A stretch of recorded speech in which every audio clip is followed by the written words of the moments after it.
ಸ್ನೇಹಿತರೆ ನಮಸ್ಕಾರ. ಈ ದಿನ ನಾನು ನಿಮಗೆ ಅವಲಕ್ಕಿನಲ್ಲಿ ಇಡ್ಲಿ ಮಾಡೋದು ಹೇಗೆ ಅಂತ ತೋರಿಸ್ಕೊಡ್ತೀನಿ. ಇದು ತುಂಬ ಅರ್ಜೆಂಟಲ್ಲಿ ಮಾಡೋಂತಹ ಇಡ್ಲಿ, ಭಾರಿ ಬೇಗ ಇಡ್ಲಿ ಆಗುತ್ತೆ. ಇದಕ್ಕೆ ಬೇಕಾಗಿರ್ತಕ್ಕಂಥದ್ದು 1 ಕಪ್ ಅವಲಕ್ಕಿ, ದಪ್ಪ ಅವಲಕ್ಕಿ. ಇದನ್ನು ಚೆನ್ನಾಗಿ ನೀರು ಹಾಕಿ ತೊಳ್ಕೊಂಡು ಅದ್ರದ್ದು ನೀರು ತೆಗೆದು ಮತ್ತೆ ಒಳ್ಳೆ ನೀರಲ್ಲಿ ಒಂದು 20 ನಿಮಿಷ ನೆನೆಸಿಟ್ಕೋಬೇಕಾಗತ್ತೆ. ಅದಾದ ನಂತರ ಇದಕ್ಕೆ ಮತ್ತೆ ತೊಗೊಳ್ಬೇಕಾಗಿರೋದು 1 ಕಪ್ಪು ಇಡ್ಲಿ ರವೆ. ಈ ಇಡ್ಲಿ ರವೆನ ಕೂಡ ಚೆನ್ನಾಗಿ ತೊಳೆದು ಅದ್ರದ್ದು ನೀರನ್ನು ತೆಗೆದು ಮತ್ತೆ ಒಳ್ಳೆಯ ನೀರಲ್ಲಿ ಸ್ವಲ್ಪ ಹೊತ್ತು ನೆನೆಸಿಟ್ಕೋಬೇಕು. ನೋಡಿ, ಇದನ್ನು ಕೂಡ ಒಂದು 10 ನಿಮಿಷ ನೆನೆಗೆ ಬಿಟ್ಬಿಡಿ.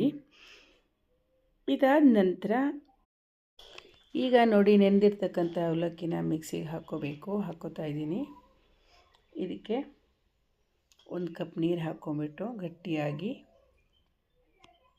ತಿರುಗ್ಕೊಳ್ತಾ ಇದ್ದೀನಿ. ಈಗ ಮತ್ತೆ ಇದಕ್ಕೆ 1.5 ಕಪ್ ಮೊಸರು ಸೇರಿಸ್ಬೇಕು.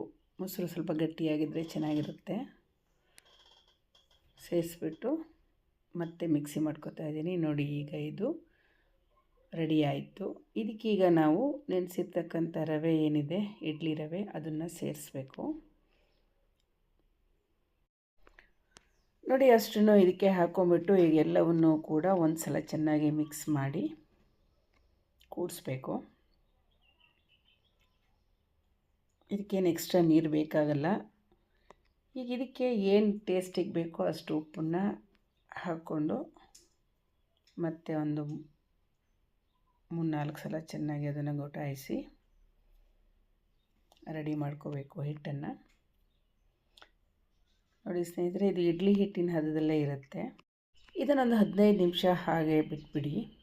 ಈಗ ಇಡ್ಲಿ ಪಾತ್ರೆ ತೊಗೊಂಡು ಇದಕ್ಕೆ ನೀವು ಎಣ್ಣೆ ಹಚ್ಚಿಬಿಟ್ಟು ರೆಡಿ ಮಾಡಿಕೊಡಿ. ತಳದಲ್ಲಿ ಒಂದಿಷ್ಟು ಕೊತ್ತಂಬರಿ ಸೊಪ್ಪು ಹೆಚ್ಚಿದ್ದಿದ್ದರೆ ಅದನ್ನು ನೀಟಾಗಿ ಹಾಕಿಬಿಟ್ಟು, ಅದಾದ ನಂತರ ಅದ್ರ ಮೇಲೆ ಒಂದು ಸಣ್ಣ ಸಣ್ಣ ಟೊಮೆಟೊ ತುಂಡುಗಳನ್ನು ಸ್ಲೈಸಸ್ಸನ್ನು ಇಟ್ಟರೆ ಅದಿನ್ನೂ ರುಚಿಯಾಗಿರುತ್ತೆ ಇಡ್ಲಿ.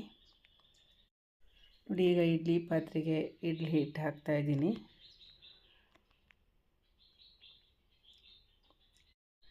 ಸ್ನೇಹಿತರೆ, ಇದೊಂದು 10 ನಿಮಿಷ ನೀವು ಇಡ್ಲಿ ಪಾತ್ರೆಯಲ್ಲಿಟ್ಟು ಹಬೆನಲ್ಲಿ ಬೇಯಿಸಬೇಕಾಗುತ್ತೆ.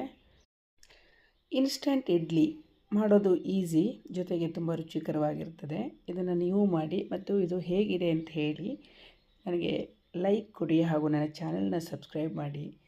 ಇನ್ನೂ ಹೊಸ ಹೊಸ ವೀಡಿಯೋಗಳನ್ನು ನಿರೀಕ್ಷಿಸಿ. ಅಲ್ಲಿಯವರೆಗೆ ನಿಮಗೆಲ್ರಿಗೂ ಕೂಡ ನಮಸ್ಕಾರ.